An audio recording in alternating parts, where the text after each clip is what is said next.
করে দিয়েছেন।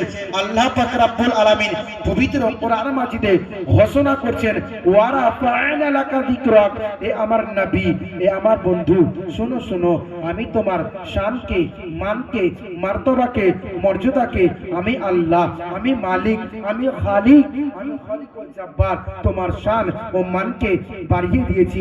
কোন নবী? যে নবী যদি সূর্যকে ইশারা করতেন ডুবন্ত সূর্য উঠে দাঁড়িয়ে যেতেন, তবুও আপনার আমার নবী জীবন সাধারণ ভাবে জীবন যাপন করে। কোন নবী? যে নবী সূর্যকে ইশারা করে সূর্য ডুবন্ত সূর্য উঠে দাঁড়িয়ে যায়, তবুও আপনার আমার নবী জীবনটা সাধারণ ভাবে জীবন যাপন করে। চাঁদকে যদি ইশারা করতেন তিনি চাঁদ টুকরা হয়ে যেতেন, তবুও আপনার আমার নবী সাধারণ ভাবে জীবন যাপন করে। কোন নবী? তিনার তাকাত এরকম, তিনার ওয়াটার এরকম, তিনার হুকুমত এরকম। যদি পাথরকে হুকুম করত, যদি পাথরকে ওয়াটার করতেন, তো পাথর সাঁতার কাটতে কাটতে নবীর কদম চলাই চলে আসতেন। জোরে বলুন সুবহানাল্লাহ। তবু আপনার আমার নবী সাধারণ ভাবে জীবন যাপন করে। মুসলমান ভাই, কোন নবী?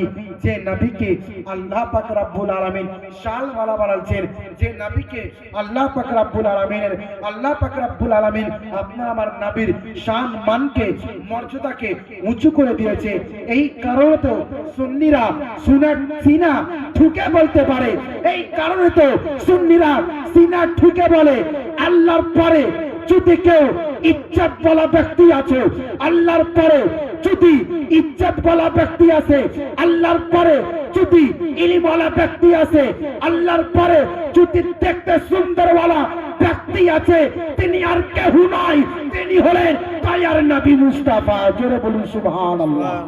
আল্লাহর পরে যদি সব থেকে সুন্দর হয় এবং ভালো হয়, ইজ্জত ওয়ালা ইলম ওয়ালা যদি হয়, তো অন্য কেউ নয়, আপনার আমার নবী মুস্তাফা।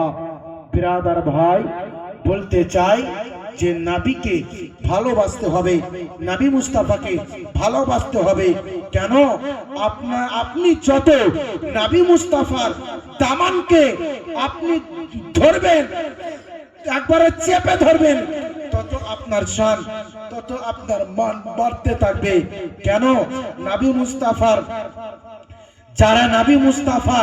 যারা দামানকে শক্তভাবে ধরেছে, তাদের শানকে আল্লাহ বাড়িয়ে দিয়েছে।